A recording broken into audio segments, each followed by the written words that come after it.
posición.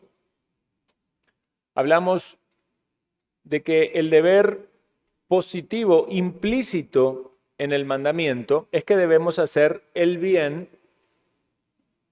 tanto a los demás como a nosotros mismos. Si lo leemos en su sentido más claro, no matarás, estamos pensando en no afectar o perjudicar la vida de otros. Pero si pensamos en un sentido positivo implícito, esto tiene que ver con hacer el bien. Hacer el bien en referencia a los demás es esforzarnos por preservar la vida de los demás, y no solo en el aspecto físico, sino también en su alma. Y si lo pensamos en referencia con nosotros mismos, es esforzarnos por preservar nuestra propia vida y también buscar el bien de nuestra alma. Si tenemos esta breve introducción presente, vamos a poder recordar entonces que el mandamiento no es lo primero que nos viene a la cabeza, sino hay mucho más incluido.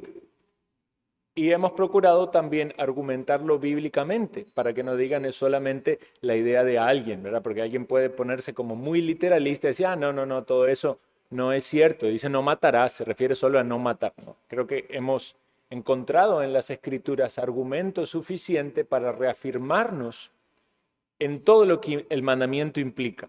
Y si usted todavía tiene dudas de que eso sea así, le animo a buscar y seguir estudiando la palabra y llegar a este entendimiento y esta convicción, porque es importante también para su crecimiento espiritual.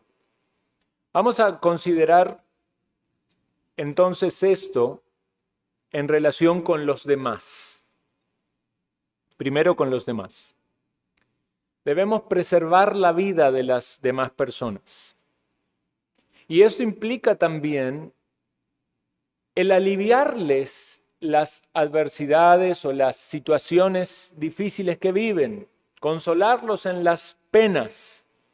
Esa es una manera de poner en práctica el mandamiento en cuanto al bienestar de los demás, como el buen samaritano que cuidó de esa persona que estaba allí herida, curó sus heridas y lo llevó y se preocupó por esa persona. Vemos ejemplos piadosos en las Escrituras sobre esto. Por ejemplo, Job dice que él era como un padre para los necesitados. También él en varias oportunidades manifiesta ese socorro a aquellos que estaban en alguna aflicción. Y sabemos que era un hombre piadoso. El ayudar a las personas en alguna necesidad o algún peligro. Si vemos la historia del cristianismo, aquellos misioneros que entregaron mucho de su vida, sus esfuerzos, su tiempo por servir al Señor, encontramos grandes ejemplos que pudiéramos mencionar. Hudson Taylor, uno de ellos, un misionero a la China en el año 1854, fue y dedicó más de 50 años de su vida, no solo para predicar el Evangelio, sino también para llevar la ayuda y el socorro a los necesitados. Entonces debemos pensar de que la gracia de Dios que viene del cielo y transforma nuestra vida, nos cambia para que tengamos empatía y para que manifestemos caridad. El amor de Dios derramado en nuestros corazones se refleja hacia las personas que nos rodean. Podemos decir que en distintas medidas o de distintas formas, distintas facetas, no todos tienen los mismos dones, las mismas capacidades o realizan los mismos servicios.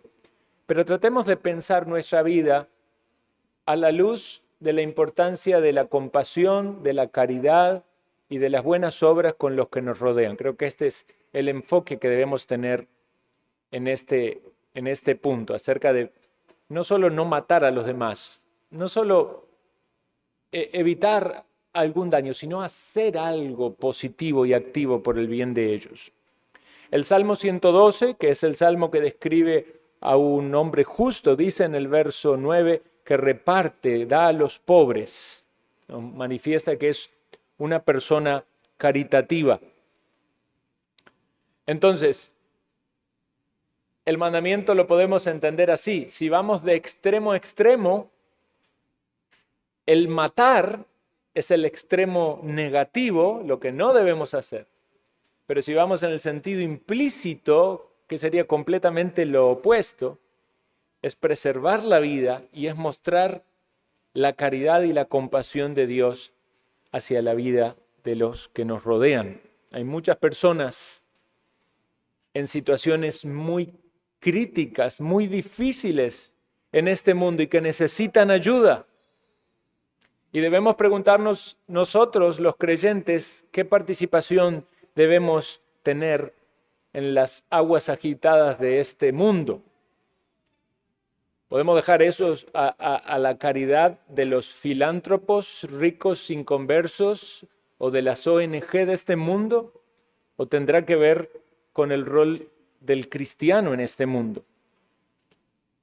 Nosotros podemos ser instrumentos para sacar a esa persona de esas aguas de aflicción. Podemos usar las cuerdas de la caridad. A veces tenemos algo de escepticismo, ¿verdad? Porque hay tanto engaño, tanto fraude, ¿verdad? Cuando le piden a uno en la calle, uno dice, pero ese es un engañador. Aquí ha pasado también, llega la gente a pedir, ¿verdad? Y pide ¿para qué? Para después emborracharse, para drogarse.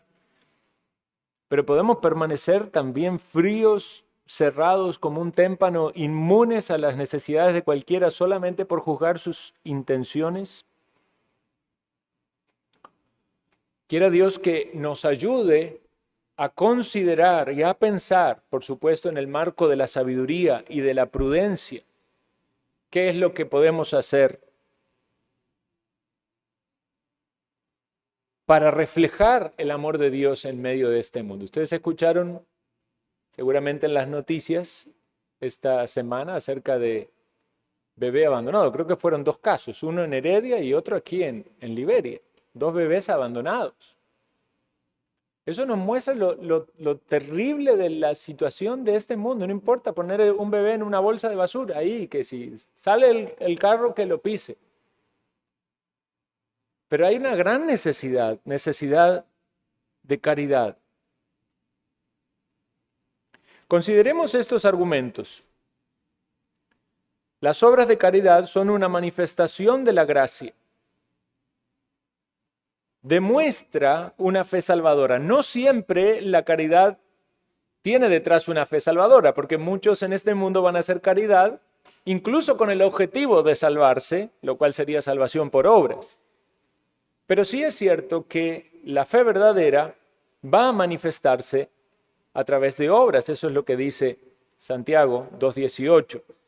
De algún modo es la carta de credibilidad de que hay una fe verdadera. El médico toca la muñeca de la persona para saber si tiene pulso, ¿verdad? Podríamos decir que esas obras en el cristiano pueden ser ese pulso que demuestra de que estamos vivos espiritualmente. Esas obras de algún modo dan un testimonio, son como testigos de la fe. Y queremos que las personas conozcan el Evangelio, queremos que se unan a la iglesia. Y cuando alguien se va a unir a la iglesia, una de las consultas que sale entre los hermanos miembros son verdaderos creyentes. Y cuando alguien se pregunta si alguien es un verdadero creyente, uno no tiene un rayo X espiritual. Uno no puede asegurar si alguien es o no es un creyente, pero ¿qué es lo que pensamos? ¿Cómo vive? ¿Cómo actúa? ¿Qué hace? ¿Cuáles son sus obras? No solamente aquello que no hace lo negativo, sino también qué es lo que hace de positivo. María mostró su amor a Cristo y lo hizo derramando sus lágrimas y su perfume y ungiendo al Señor. La llevó a ese acto de bondad. Nosotros debemos pensar que satisfacer las necesidades de los demás es algo que debemos hacer, que no es opcional. obviamente no vamos a poder satisfacer todas las necesidades de los demás, las necesidades son infinitas. Pero con la guía del Señor, con el uso de la sabiduría que brota de su palabra, podremos y tendremos oportunidades para participar en esas buenas obras. La palabra instruye específicamente a aquellos que son más afortunados, dice a los ricos en este mundo, que sean ricos en buenas obras, que estén dispuestos para compartir. El Señor tiene todo el poder del mundo para hacer que todas las cosas respondan a su voz y hagan lo que Él dice. El Señor quiere sacar agua de la roca, lo saca.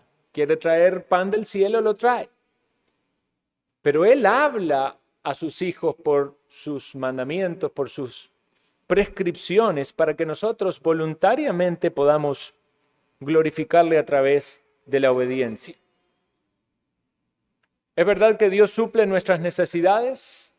Debemos ser conscientes de esa realidad día con día cuando vemos comida en nuestras mesas.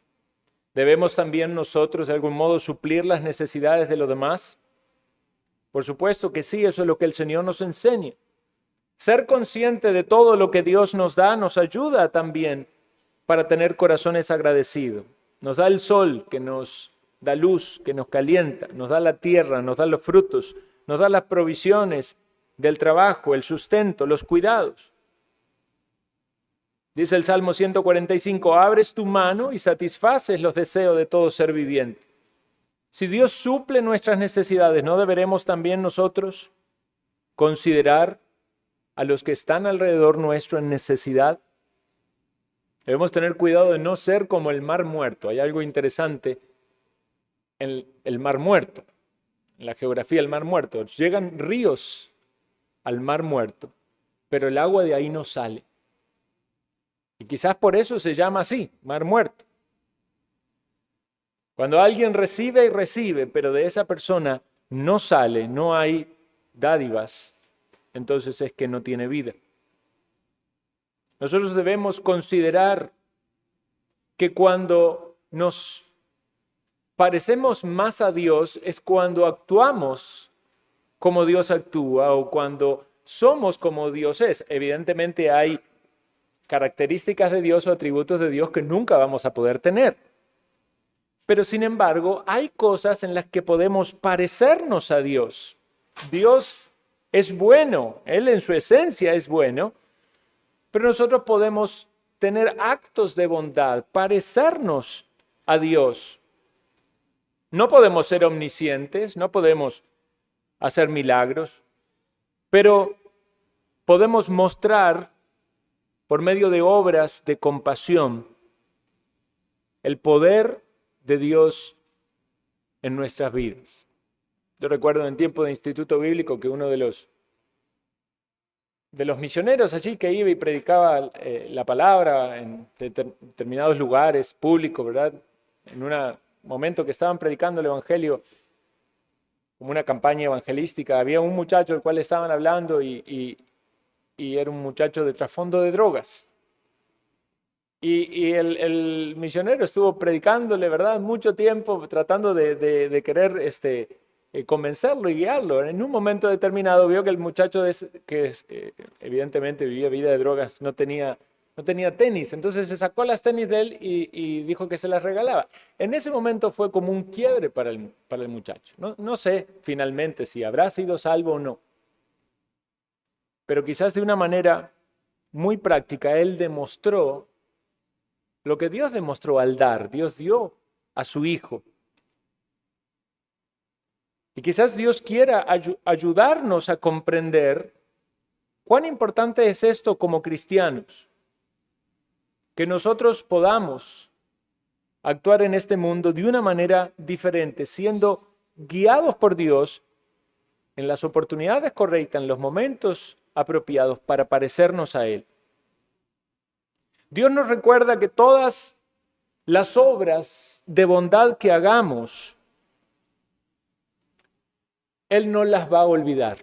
Y eso debe llenarnos de confianza y motivación para hacer el bien. Dice Hebreos 6:10, porque Dios no es injusto para olvidar vuestra obra y el trabajo de amor que habéis mostrado hacia su nombre, habiendo servido a los santos y sirviéndole aún. Y es interesante que lo diga en este entorno de la iglesia local, porque es principalmente con los santos que esas buenas obras deben demostrarse. Por supuesto, queremos alcanzar a los perdidos y también esas buenas obras pueden extenderse a la sociedad donde vivimos, pero principalmente a la familia espiritual. ¿Recuerdan la historia de José, que el jefe de los coperos se olvidó de él cuando salió de la cárcel? Dios no se olvida, hermanos, de las obras que hemos hecho, de toda buena obra que usted ha hecho. El Señor no se olvida. Pasaje que dice esto bastante claro es cuando Mateo 25 dice así, porque tuve hambre y me diste de comer, tuve sed y me diste de beber, fui forastero y me recogiste, estuve desnudo y me cubriste, enfermo y me visitaste y en la cárcel y viniste a mí. ¿Cuándo, Señor? ¿Cuándo fue eso? De cierto os digo que en cuanto lo hiciste a uno de mis hermanos más pequeños, a mí lo hicisteis. El Señor toma la bondad hecha a los suyos como si se le hicieran a Él. Pensemos, esto aplica en dos sentidos, ¿verdad? Cuando perseguían a la iglesia de Cristo, Cristo lo tomaba como que lo perseguían a Él.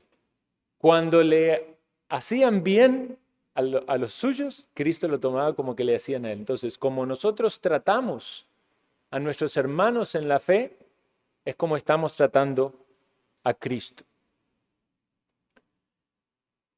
La Biblia nos dice que el Señor recolecta todas las lágrimas, ¿verdad?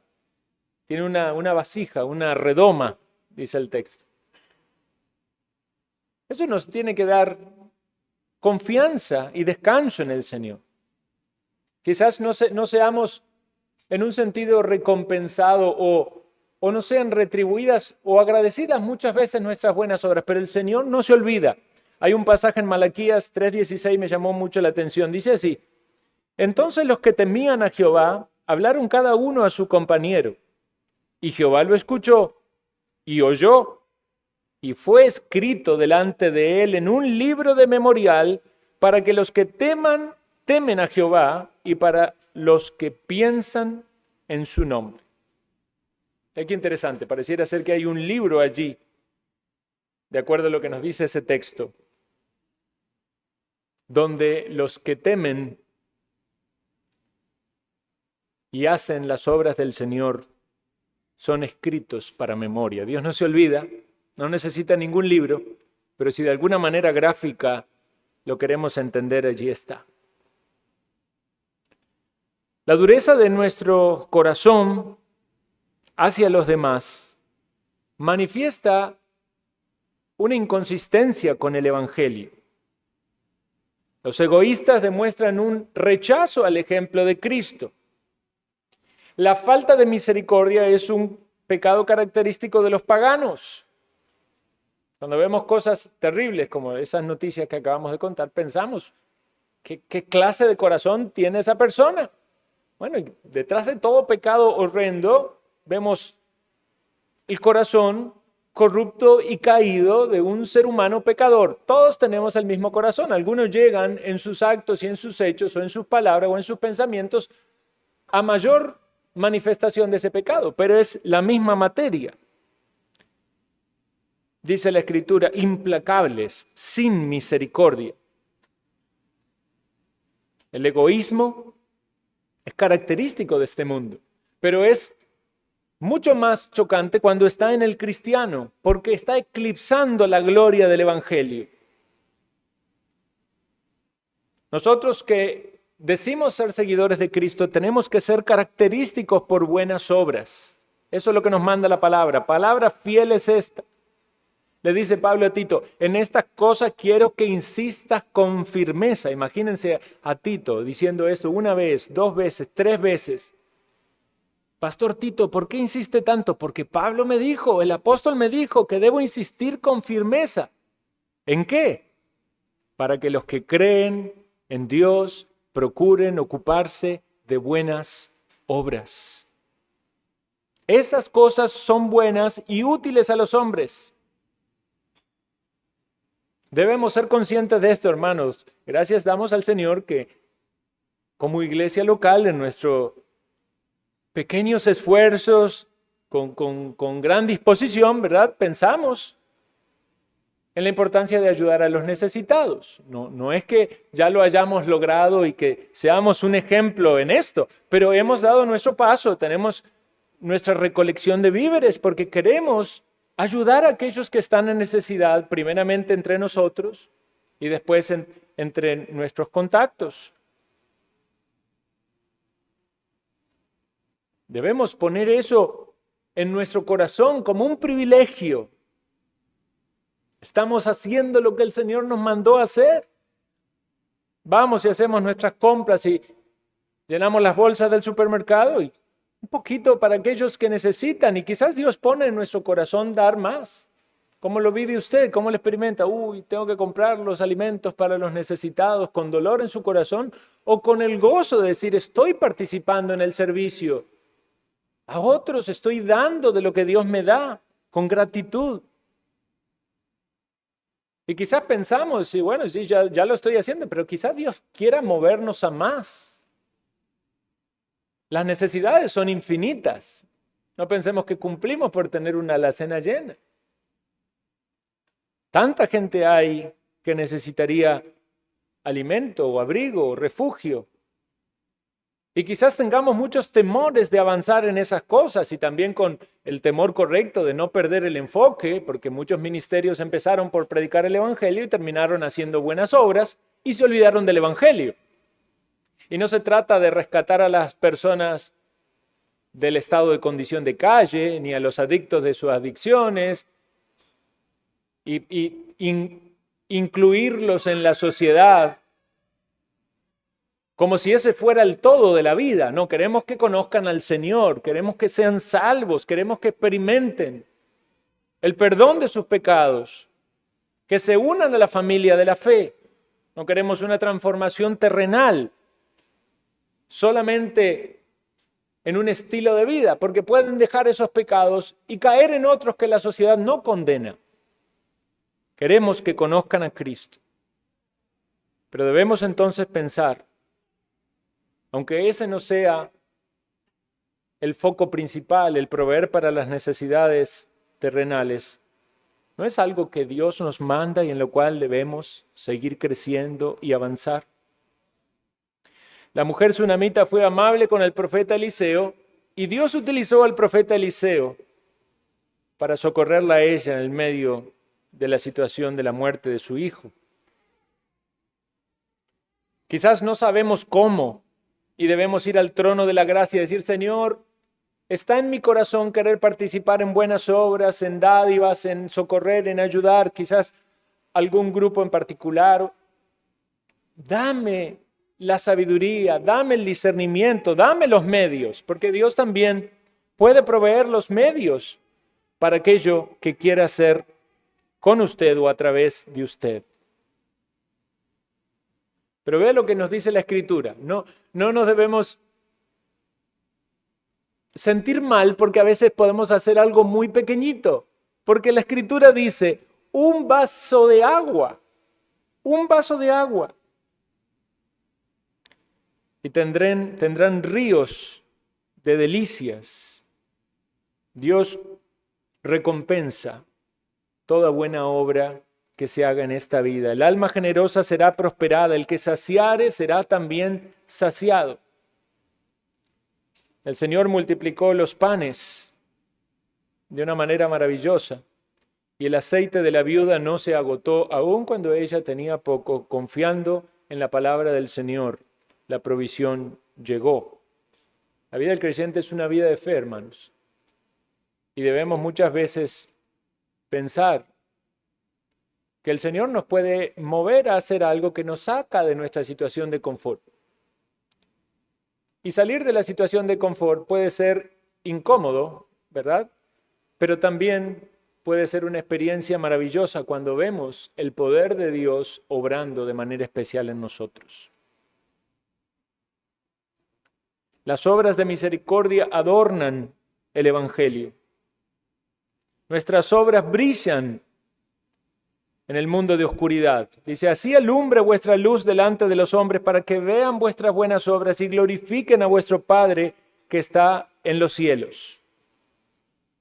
Alguien dijo que el cristianismo atrajo a tanta gente al inicio porque lo que caracterizó a esa iglesia primitiva fue la generosidad y la compasión de los cristianos. En oposición a esto está el pecado del egoísmo y de la avaricia. Hay quienes reparten y les es añadido más. Y hay quienes retienen más de lo que es justo, pero vienen a pobreza. Proverbios 11:24. Vean que ese texto dice ahí algo clave. Dice, hay quienes retienen más de lo que es justo. O sea, es justo que usted tenga o retenga algo para sus necesidades.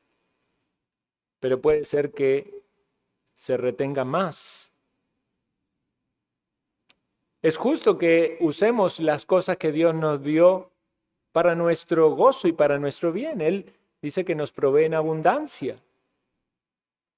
Pero si cerramos nuestro oído al necesitado, también debemos advertir la desobediencia al Señor.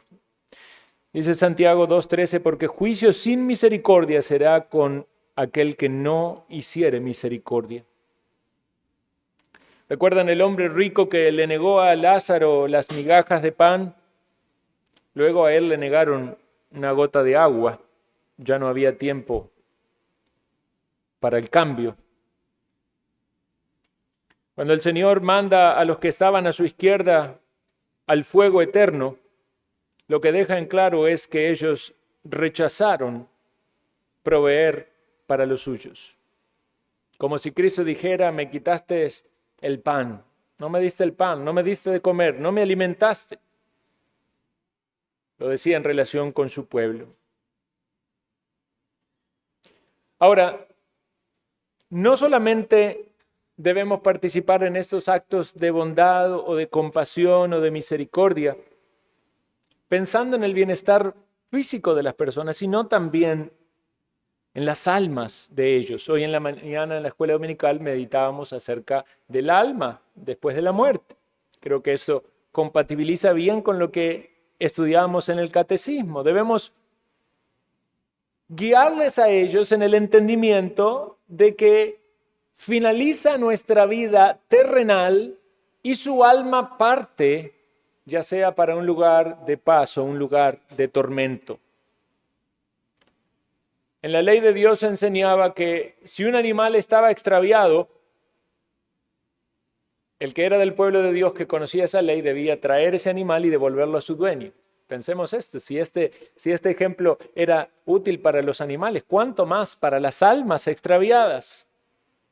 ¿Cuánto más para las personas que nos rodean, que están extraviados en este mundo, que van camino al fuego eterno y deben ser traídos a su Creador, traídos a los pies de Cristo, al arrepentimiento? Por eso la importancia de predicar el Evangelio.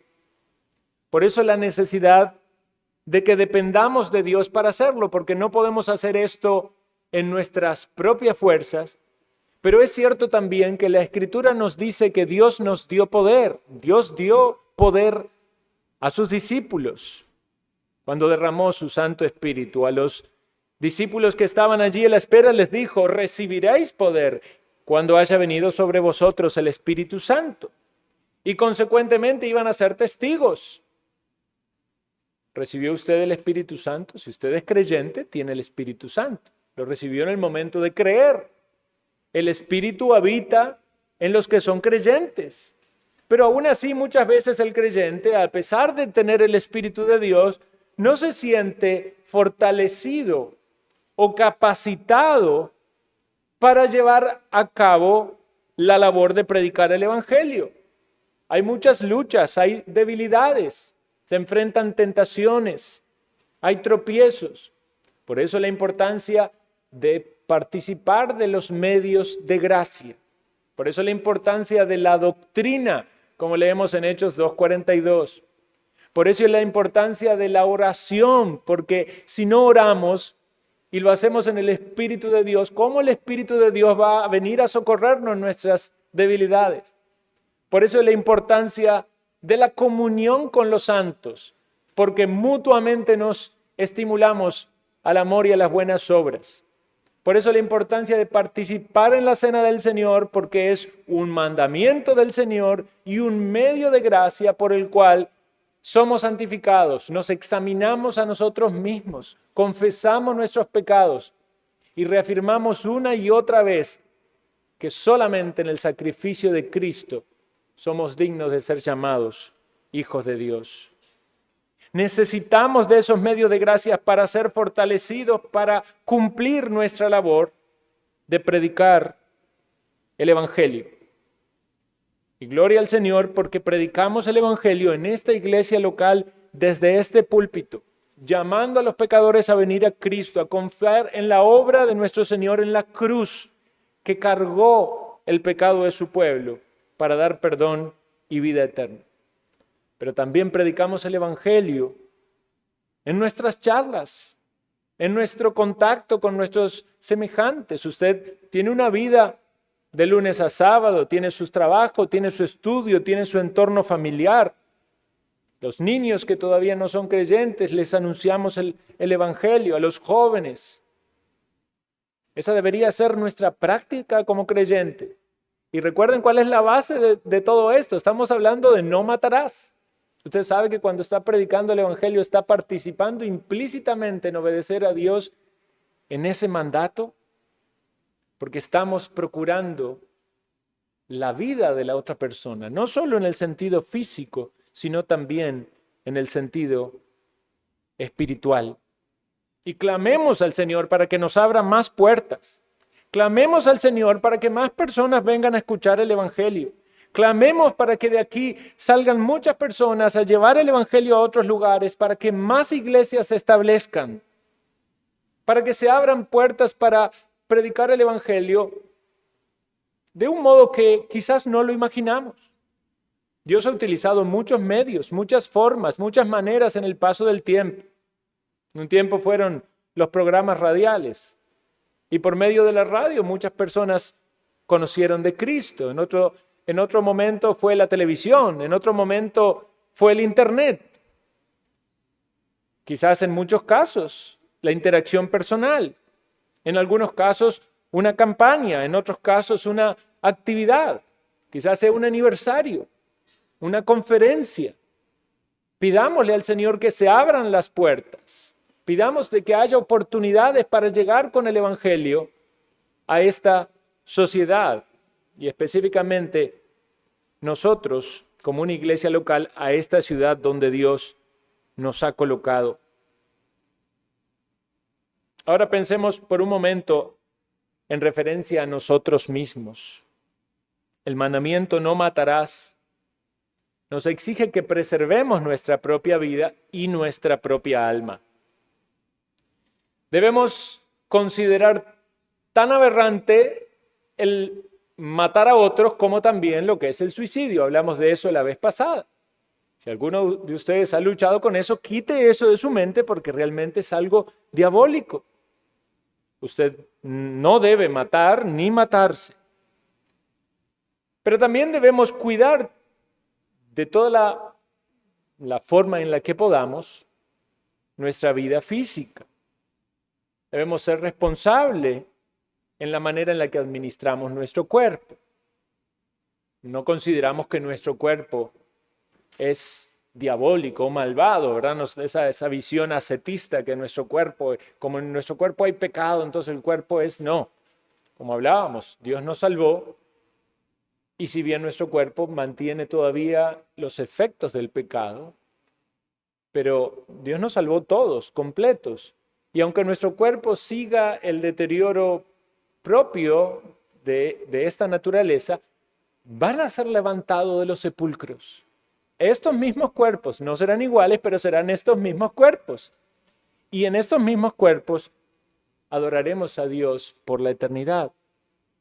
Entonces, es importante que consideremos cómo nos alimentamos, cómo cuidamos nuestro cuerpo, de manera tal de que Dios sea glorificado por ello. Algunas veces Satanás ataca a las personas con el desánimo, con la depresión. Cuando las personas están así no quieren hacer nada por sí mismos, no quieren ni comer, no quieren tener un momento de recreación, de gozo. No cuidan su salud, pero debemos cuidar nuestra salud. Pablo le dijo a Timoteo, no bebas solamente agua, usa un poco de vino por el bien de tu estómago. Él tenía frecuentes dolencias. Algunos dicen que posiblemente el agua en ese entonces tenía muchas bacterias, parásitos. El vino era más saludable porque iba a eliminar esos contaminantes. Quizás hoy no sea lo más conveniente, si usted tiene una gastritis, tomar vino, pero quizás pueda buscar otra manera de buscar su bienestar en la salud. Si usted es negligente con algo en su salud, eso lastimosamente va a terminar perjudicándole. ¿No le ha pasado de tener un dolor de muela y no ir al dentista porque tiene miedo al torno? Y cuando pasaron ya 5 o 6 meses, ya es irreversible. O sea, el dolor va a ser mucho mayor. Entonces, aun cuando participamos de esas cosas pequeñas, estamos preservando nuestra vida y estamos actuando de la manera en la que Dios nos enseña. Pero por supuesto, mucho aún mayor y más importante es la preservación de nuestras propias almas. Aunque perdamos todo lo demás, asegurémonos de que nuestra alma va a la dirección correcta. ¿De qué aprovechará el hombre si ganara el mundo entero y perdiere su alma? ¿O qué recompensa dará el hombre por su alma? ¿Está usted segura de que su alma está a salvo? Evidentemente, si su alma está a salvo, también su cuerpo lo estará. Pero si su cuerpo quizás está padeciendo el desgaste natural o los abates de esta vida, pero su alma solamente puede estar segura en Cristo. ¿Cómo podemos ser activos en preservar nuestra alma? Bueno, es interesante considerar esto porque tiene que ver con la naturaleza del alma, cómo Dios nos creó. Dios utilizó el polvo para hacer nuestro cuerpo, pero nuestra alma no vino del polvo. Dios sopló en nosotros aliento de vida. El alma en su naturaleza es espiritual. El alma, siendo espiritual, tiene esa capacidad de relacionarse con Dios, evidentemente, restaurada por la obra de Cristo. Por eso podemos decir, ¿a quién tengo en los cielos sino a ti? Nuestra alma se mueve hacia arriba, hacia Dios, pero el pecado nos lleva en la dirección opuesta, nos quiere tirar hacia abajo. Nuestra alma puede actuar independientemente de nuestro cuerpo, porque aunque nuestro cuerpo esté enfermo, debilitado, nuestra alma puede estar en un gran deleite en la presencia de Dios. Alguien puede estar a punto de ser martirizado, pero si su alma está en Cristo, gozará de la bendición de lo alto. El alma puede recibir gracia. El alma puede tener comunión con Dios. Nuestra alma, en un sentido unificado, espiritual, místico, unidos todos, somos la esposa de Cristo. Cristo es nuestro esposo. Y dice la Escritura que seremos presentados como una virgen pura a Cristo. Nuestra alma puede ser coronada de gloria para siempre.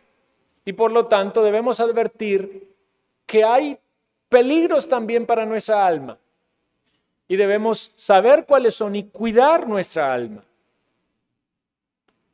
El enemigo no solo quiere el mal de nuestro cuerpo. Obviamente nuestro pecado afecta también nuestro cuerpo, ¿verdad? Y si es por el diablo, a él le encantaría que estemos todo el día viendo televisión y comiendo comida chatarra y enfermándonos en 10 años y morirnos.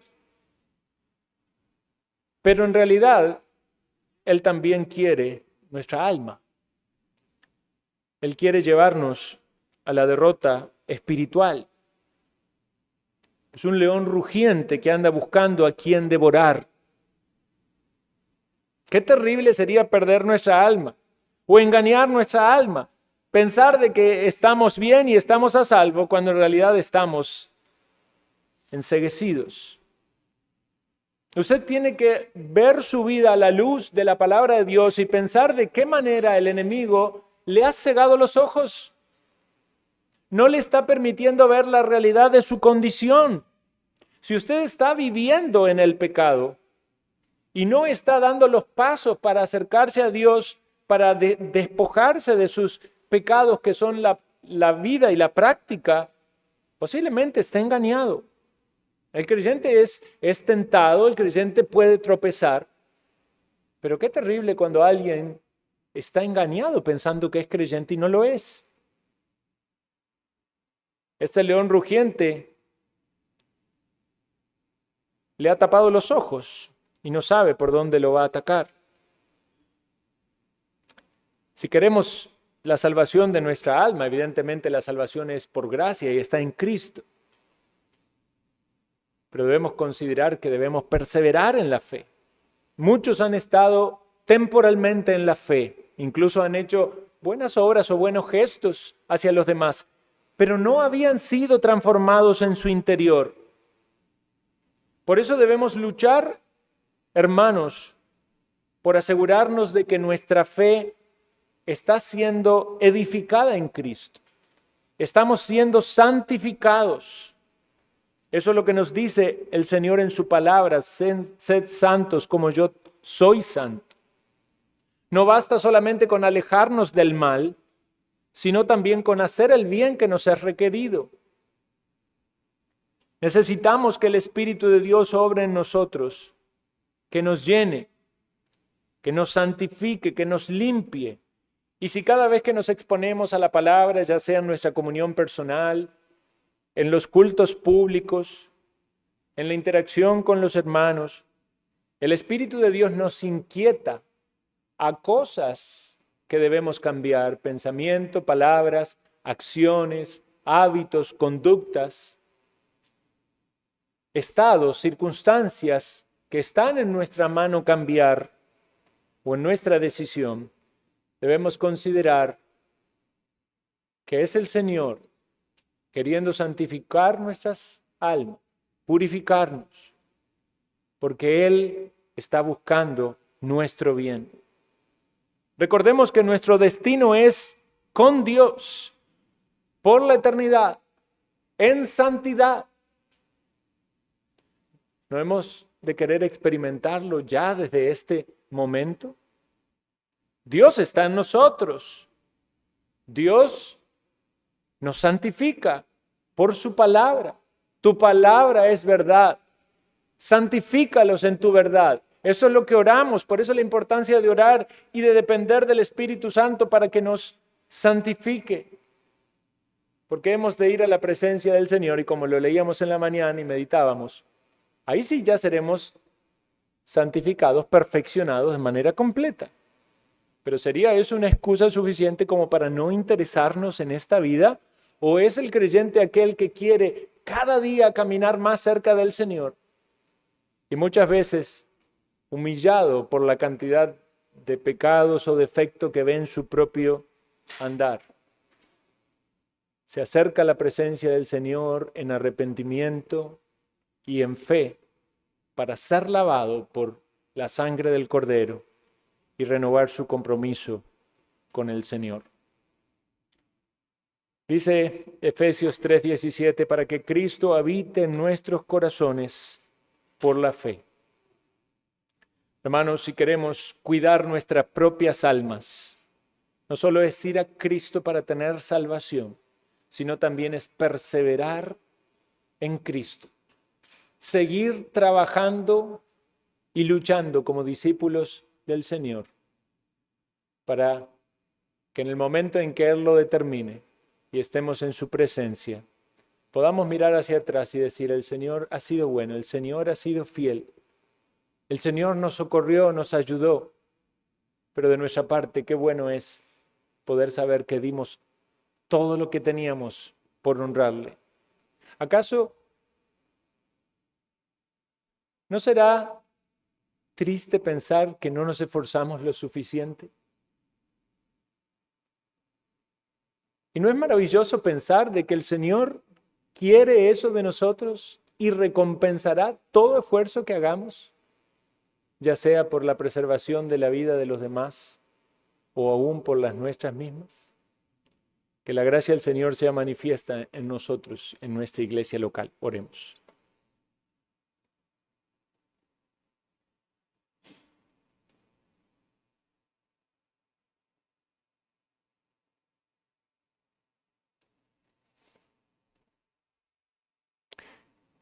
Tu palabra, Señor Dios, es poderosa